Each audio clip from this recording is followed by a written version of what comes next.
வணக்கம். செல்வகுமாரின் குளிர் விலகும், மழை பொழிவு நிறைய நிறைய தரும் ஆய்வறிக்கை. எங்கே எப்பொழுது மழை? உங்களுடைய ஏரி குளங்கள் கண்டிப்பாக நிரம்பும். ஆய்வறிக்கை. அதிகாரப்பூர்வ வானிலை அறிக்கைக்கு இந்திய வானிலை ஆராய்ச்சித்துறை அறிக்கையை பார்க்கவும்.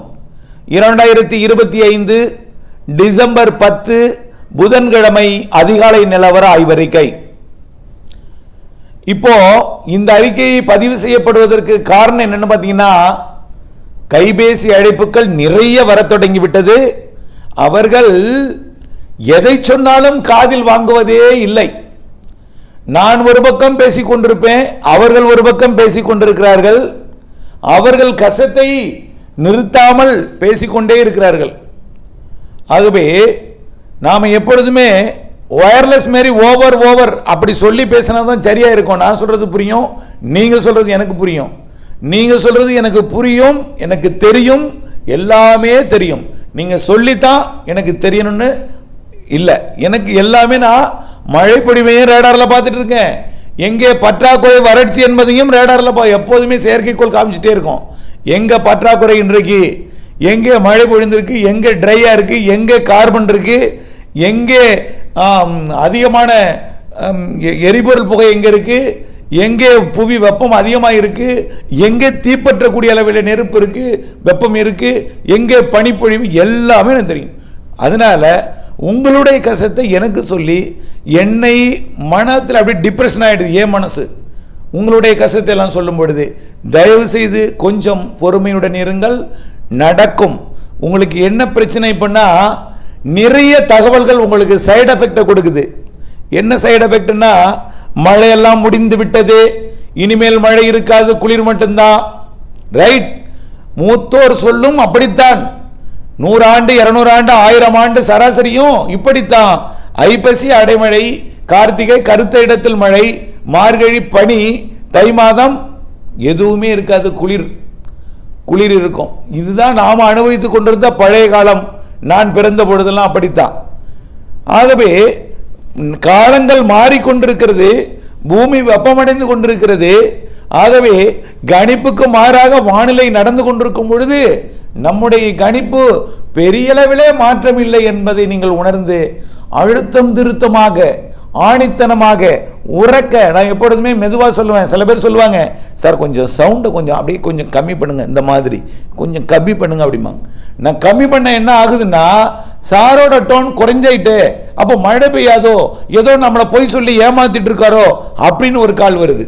ஆகவே நல்லா புரிஞ்சுக்குங்க, நான் எப்பொழுதுமே அழுத்தம் திருத்தமா உறக்க சொல்றது காரணம் என்ன, நம்பிக்கை வேண்டும், உறுதி வேண்டும், நடக்கும் என்கின்ற ஒரு உறுதியான ஒரு நம்பிக்கை வேண்டும். சார் பனி வந்துருச்சு, இப்ப மழை இல்லைன்னு சொல்றீங்க, இதுதான் எங்களுக்கு தெரியுமே சார், பனி இப்ப வரும் சார், ஏன் சார் நீங்க மழை வரும் சொல்றீங்க? கார்த்திகையில மழை பெய்யாது சார், மார்கழியில அறவே மழை பெய்யாது சார், எங்களுக்கெல்லாம் தெரியும் சார், நாங்கெல்லாம் எவ்வளவு வருடம் நாங்கள் சொல்லியிருக்கோம்னு சொல்லி பழைய கதையெல்லாம் சொல்லுவீங்க, பழைய பழமொழியெல்லாம் சொல்லுவீங்க. இப்படிப்பட்ட நிறைய தகவல்கள் வந்து கொண்டே இருக்கிறது.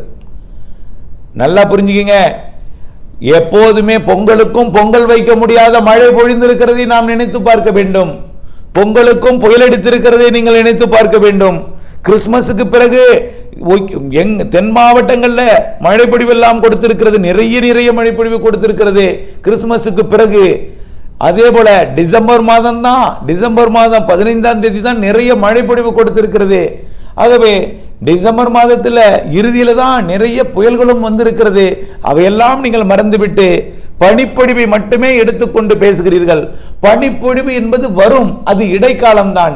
நிலநடுக்கோட்டுக்கு தெற்கே ஏதாவது ஒரு புயல், அதாவது நிலநடுக்கோடுங்கிறது தெற்கே இருக்கக்கூடிய தென் அரைக்கோளத்தில் நிகழ்வு வந்தால் அது வட அரைக்கோளத்துக்கு அந்த நிகழ்வு வராது. ஆனால் அங்கிருந்து கொண்டு வட அரைக்கோளத்தில் இருக்கக்கூடிய இமயமலை குளிரையும் சரி, வடதுருவ குளிரையும் ஈர்க்கும். இப்ப வடதுருவ குளிர் கட்டாக போகுதுன்னு சொல்லிட்டே இருக்கோம். ஏன் வடதுருவ குளிர் கட்டாக போகுதுன்னா, அலாஸ்கா மற்றும் ஜப்பான் இடைப்பட்ட போதில் 2-3 நிகழ்வுகள் உருவாக போகுது. அதை நோக்கி வடதுருவ குளிர் அலை விலகி போக போகிறது. இமயமலை குளிர் மட்டும் தற்பொழுது வந்து கொண்டிருக்கு. இமயமலை மட்டுமல்ல, இமயமலை சுற்றுவட்டார நாடுகள்லையும் வட அரைக்கோளத்தில் இருக்கக்கூடிய குளிர் பிரதேசமாகிய சீனா பகுதி மற்றும் அதனை ஒட்டியுள்ள பகுதியிலிருந்து குளிர் வருகிறது தெற்கு நோக்கி. இருந்தாலும் அந்த குளிரை கட்டுப்படுத்துவதற்கு இமயமலைக்கு வரக்கூடிய நிகழ்வு மேற்கத்திய இடையூறு என்னும் நிகழ்வு வந்தால் அந்த குளிர் அங்கேயே கட்டாயிடும். புரியுதுங்களா? அது வரப்போகிறது, அது கட்டாக போகுது. அடுத்தது தென்னரை கோலத்தில் தற்பொழுது நிகழ்வு இருக்கிற காரணத்தினால தான் குளிரை இருக்குது. தென்னரை கோலத்து நிகழ்வு செயலிழந்து விட்டால் நிகழ்வு வந்தாலும் தென்னரை கோல காற்றை வட அரைக்கோளத்திற்கு அனுப்பக்கூடிய எம்ஜிஓ அமைப்பாக செயல்பட்டு மழைப்பொழிவை கூட்டும் அமைப்பாகத்தான் இருக்கும்.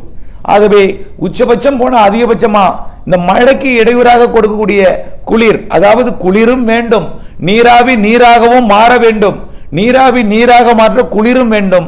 குளிர் எவ்வளவு வேண்டும் என்றால் நீர் ஆவி எவ்வளவு இருக்கோ அந்த சதவீதத்தில் நீர் குளிர் இருந்தால் சரியாக மழை பொழியும். நீராவியை விட குளிர் அதிகமாக போனால் நீராவியும் குளிர்ந்து மேகமாகவே மாறிவிட்டு இருக்கும், மழையா மாறாது. சரி, நீராவியை விட குளிர் குறைவாக இருந்தால் நீராவி நீராக மாறாமல் அதுவும் புழுக்கத்தை ஏற்படுத்தி கொண்டு உயர் மேகத்தை மேல் மேகத்தை மழையே பொழியாமல் போய்கொண்டிருக்கும் மேகத்தை ஏற்படுத்தும். ஆகவே மழை நீராவியை நீராக மாற்ற குளிரும் வேண்டும், அந்த சதவீதத்தில் வேண்டும். அந்த சதவீதம் கண்டிப்பாக கிறிஸ்துமஸுக்கு பிறகு முழுமையாக திரும்ப போகிறது. கண்டிப்பாக வடதுருவ குளிரும் அலாஸ்கா மற்றும் ஜப்பான் அருகே கட்டாயிரும். அதே போல இமயமலை குளிரும் அடுத்தடுத்து வரக்கூடிய மேற்கத்திய இடையூறு காரணமாக இமயமலையோடையே நின்றுடும். தென்னரைக்கோள நிகழ்வு வட அரைக்கோள காற்றை ஈர்ப்பதற்கு பதிலாக தென்னரைக்கோள குளிரை தென்னரைக்கோள நீராவி காற்றை கொடுத்து தென்னரைக்கோளத்தில் இருந்து வட அரைக்கோளத்திற்கு நீராவி வந்து வட அரைக்கோளத்தில் குறிப்பாக சுமத்ராவிற்கும் இலங்கைக்கும் சுமத்ராவிற்கும் குமரிக்கும் நிலநடுக்கோட்டு இந்திய பெருங்கடலில் நிறைய வலுவான நிகழ்வுகளை உருவாக்க நிறைய 2-3 இருக்கு. நிச்சயமா கிறிஸ்துமஸுக்கு பிறகு ஜனவரி 25க்கு இடைப்பட்ட காலத்தில் 2 கண்டிப்பாக இருக்கிறது. கண்டிப்பா 1 நிறைய மழைப்பொழிவை தரக்கூடியது. ஆகவே அப்படிப்பட்ட நிகழ்வு கண்டிப்பாக செட் ஆகும். ஆகவே இமயமலை குளிர் தடுக்கப்பட வேண்டும். அது 2மே உறுதிப்படுத்தப்பட்டிருக்கிறது. 25க்கு பிறகு இமயமலை குளிர் கட்டாகும். வடதுருவ குளிர் அலாஸ்கா அருகில் இருக்கக்கூடிய நிகழ்வுக்கு கட்டாயிடும், ஜப்பானுக்கு வடக்கே. அதே போல தென்னரைக்கோள நிகழ்வு வட அரைக்கோளத்திற்கு நீராவியை அனுப்பக்கூடிய அமைப்பாக செட்டாக போகிறது. இதனிடையே சுமத்ரா தீவரியே வரக்கூடிய நிகழ்வு சிங்கப்பூர் மற்றும் மலேசியா வழியாக வரக்கூடிய நிகழ்வை சரியாக எந்தவித இடையூறும் பின்னோக்கி ஈர்க்காமல், எப்படி சென்யாறு புயலை சுமத்ரா தீவிலிருந்து அப்படியே மலேசியா நோக்கி ஈர்த்து தாய்லாந்து வளைகுடா நோக்கி கொண்டு போனது போல் இல்லாமல் அங்கிருந்து வரவழைக்கும், அங்கு இடையூறு இல்லாமல் வழி அனுப்பி வைக்கக்கூடிய குளிராக இருக்கும். அதனால மலேசியா சிங்கப்பூர் வழியாக சுமத்ரா தீவிற்கு வந்து சுமத்ரா தீவு அருகே 1 டிகிரி, சிங்கப்பூர் என்பது 1 டிகிரி, அதே 1 டிகிரிக்கும் 3 டிகிரி கோலாலம்பூருக்கும் இடைப்பட்ட அந்த டிகிரியில சுமத்ரா தீவு அருகே நிகழ்வு உருவாகி இந்த மாதம் 25ஆம் தேதியிலிருந்து தீவிரமடைந்து 26, 27, 28 தேதிகளில் நெருங்கி வந்து மாத இறுதி நாட்களிலே தமிழ்நாட்டிற்கும் இலங்கைக்கும் கேரளாவிற்கும் தெற்கு கர்நாடகாவிற்கும் தெற்கு ஆந்திர பிரதேசத்திற்கும் ஒட்டுமொத்த வங்க கடலோர மாநிலங்களுக்கும் அதையும் தாண்டி வடகிழக்கு மாநிலங்களின் தெற்கு பகுதிக்கும் காரணம் என்னன்னா மேற்கத்திய இடையூறும் வங்கக்கடல் நிகழ்வும் ஒன்றிணைந்து கைகுலுக்கிக் கொள்ளும். எப்படி சார்னா அது குளிரலை வடதுருவ குளிரலை வியட்நாம், கம்போடியா, லாவோஸ் வழியாக வராமல் இருக்கும் என்பதனால இந்த கிழக்கு நீராவி காற்று, அதாவது பிலிப்பைன்ஸ் மற்றும் தென்சீன கடற்பகுதி வழியாக வரக்கூடிய நீராவி காற்று நன்றாக ஏறி தாய்லாந்து வளைகுடா மற்றும் தாய்லாந்து, மியான்மர் அதையும் தாண்டி ஏறி வடகிழக்கு மாநிலங்களோட தெற்கு பகுதி, வங்கதேசத்தின் தெற்கு பகுதி, கொல்கத்தா உள்ளிட்ட மேற்கு வங்க பகுதி, ஒடிசாவின் கடலோரம், ஆந்திர பிரதேசத்தின் கடலோரம், சற்று தெலுங்கானாவிற்கும் தெற்கு ஆந்திர பிரதேசம், தெற்கு கர்நாடகா, கேரளா மற்றும் ஒட்டுமொத்த தமிழ்நாடு, இதுல மாகே, ஏனாம், காரைக்கால், புதுச்சேரி உட்பட ஒட்டுமொத்த தமிழ்நாட்டுக்கும் ஒட்டுமொத்த இலங்கைக்கும் நிறைய மழைப்பொழிவை கிறிஸ்துமஸுக்கு பிறகு வலுவாக கொடுக்கும். சார் என்ன சார் மழை பெய்யுன்னு சொன்னீங்க, இப்ப கிறிஸ்துமஸ் கொண்டு போயிட்டீங்க, அதுக்கு முன்னாடி மழை இல்லையா? இருக்கு. அந்த மழை ஏரி குளங்களை நிரப்பாது, நல்ல மழை பொழிவை தரும்.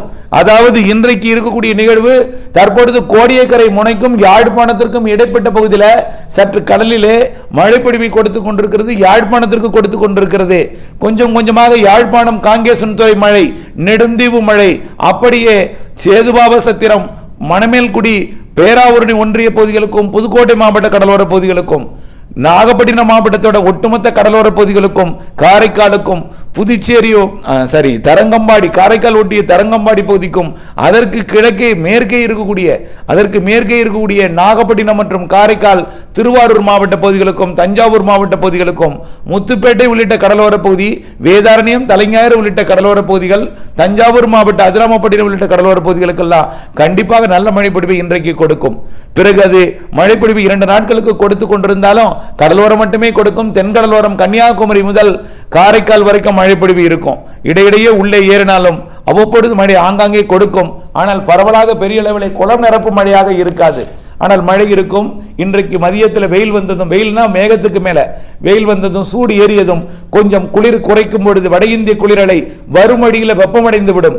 ஆக மத்திய பிரதேசம், உத்தரப்பிரதேசம், தெலுங்கானா வழியாக வரும்பொழுது, மகாராஷ்டிரா வழியாக வரும்போது கொஞ்சம் வெப்பமடைந்து குளிரை குறைக்கும் பொழுது குளிர் சதவீதம் சரியாக அமைந்து டெல்டா மாவட்டங்களிலே இன்றைக்கு காலைக்கு பிறகு மதிய மாலையில் மழை இருக்கும்.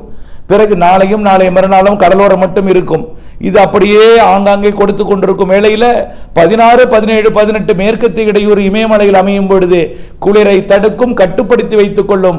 அப்பொழுது கிழக்கு காற்று நன்றாக மேலே ஏறும்.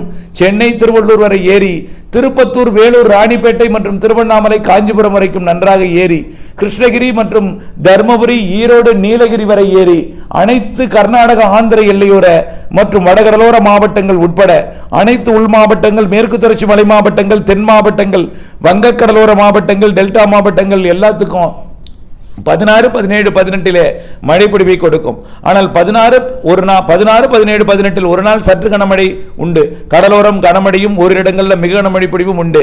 16, 17, 18 3 நாளும் ஒரு நாளாவது கனமழை கொடுக்கும், மிதமான மழையாவது கொடுக்கும். எல்லா இடங்களுக்கும் ஒரு நாளாவது மழைப்பொழிவை தமிழ்நாட்டிலே கொடுக்கும். சரி, 16, 17, 18க்கு அப்புறம் 19 24, 25 வரை மீண்டும் ஒரு குளிரை இடையூறாக கொடுத்தாலும் கடலோர மழைப்பொழிவை கொடுக்கும். தென் மாவட்டங்களுக்கு மழைப்பொழிவை கொடுக்கும். டெல்டாவிலே மழைப்பொழிவை கொடுக்கும். ஆனால் உள்ளே முன்னேறுவது 16, 17, 18 தான். அதுக்கு அடுத்து உள்ளே முன்னேறுவது 25க்கு பிறகு, கிறிஸ்துமஸுக்கு பிறகுதான் உள்ளே முன்னேறும். உள்ளே முன்னேறும் அல்ல, உள்ளே ஊடுருவி அரபிக்கடலுக்கும் கேரளா வழியாக பயணிக்கும் வலிமையான நிகழ்வு என்பதை நீங்கள் புரிந்து கொள்ள வேண்டும். ஆகவே நிறைய வானிலையை அறிவியல் பூர்வமாக விளக்குகிறோம். ஆகவே பல்வேறு தகவல்கள் உங்களுக்கு மனச்சோர்வையும் மழை இல்லை என்று சொல்லும் பொழுது மன விரக்தியையும் ஏற்படுத்தி கொண்டிருப்பது நான் அறிகிறேன். தயவு செய்து புரிந்து கொள்ளுங்கள், பொறுத்திருந்து பாருங்கள். இந்த ஆண்டு வரக்கூடிய நாட்களிலே பொழியக்கூடிய மழைப்பொழிவை வைத்தாவது நீங்கள் வரக்கூடிய ஆண்டுகளிலே பிற சைடு எஃபெக்ட் தரக்கூடிய பக்க விளைவுகளை தரக்கூடிய செய்திகளை நீங்கள் எடுத்துக்கொள்ளாமல் நீங்கள் மனநிலையை சரியாக வைத்துக் கொண்டு நம்பிக்கையுடன் உறுதியுடன் இருந்து உங்கள் உடல்நிலை பாதுகாப்பது மட்டுமல்லாமல் நம்பிக்கையுடன் அப்டேட்ஸுடன் இணைந்திருந்து வானிலை அறிக்கையை பார்த்து பயன்பெற அன்போடு கேட்டுக்கொள்கிறேன். நான் ஒன்றே ஊடகங்களுக்கெல்லாம் நான் போய் பேட்டி கொடுப்பதுக்கே தவிர்த்து இருக்கிறேன். ஏன்னா போய் மழை உண்டு சொன்னாலே தலைப்பை பார்த்தே உள்ள எங்க மழை பெய்யும், எப்படி மழை பெய்யும்னு அறிவியல் விளக்கத்தை கேட்காமலே கமெண்ட் போடுறீங்க. ஆகவே இப்படித்தான் சொன்னார்கள். திருவள்ளூர் மாவட்டத்தில் வாயை மூடுங்கள் மழை பொழியும் என்றார்கள். வாயை திறங்கள் மழை எப்பொழுது நிற்கும் என்று சொல்லுங்கள் என்று கேட்டார்கள். இப்படித்தான் நீங்களும் சொல்வீர்கள்.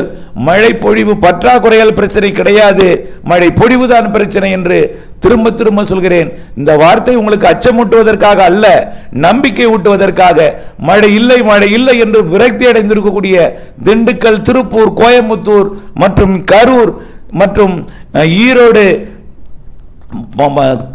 புதுக்கோட்டை உள்பகுதி, மதுரை, தேனி மற்றும் விருதுநகர் மாவட்டம், சேலம் மாவட்டத்தின் மேற்கு பகுதி, நாமக்கல் மாவட்டத்தின் மேற்கு பகுதி, இன்னும் பல்வேறு பகுதிகளாக இருந்தாலும் நம்பிக்கையுடன் பொழியும். சற்றே காலத்தை ஓட்டுவது கடினம்தான். கவுண்டவுனாக நாட்களை நகர்த்தி கொண்டிருக்கிறோம். நிச்சயமாக பொழியும். அதற்கு முன் நல்ல மழை இருக்கிறது. 16, 17, 18 இன்றைக்கு கடலோரம். பிறகு கண்டிப்பாக பனி விலகும். எப்படி விலகும்னு எல்லாம் விளக்கம் சொல்லியாச்சு. ஆகவே விலகும், பொறுத்திருந்து பாருங்கள், நடக்கும், மழை பொழியும். நம்பிக்கையுடன் இருங்கள். திட்டமிட்ட பணி செய்ய அப்டேட்ஸுடன் இணைந்தே இருங்கள். நன்றி.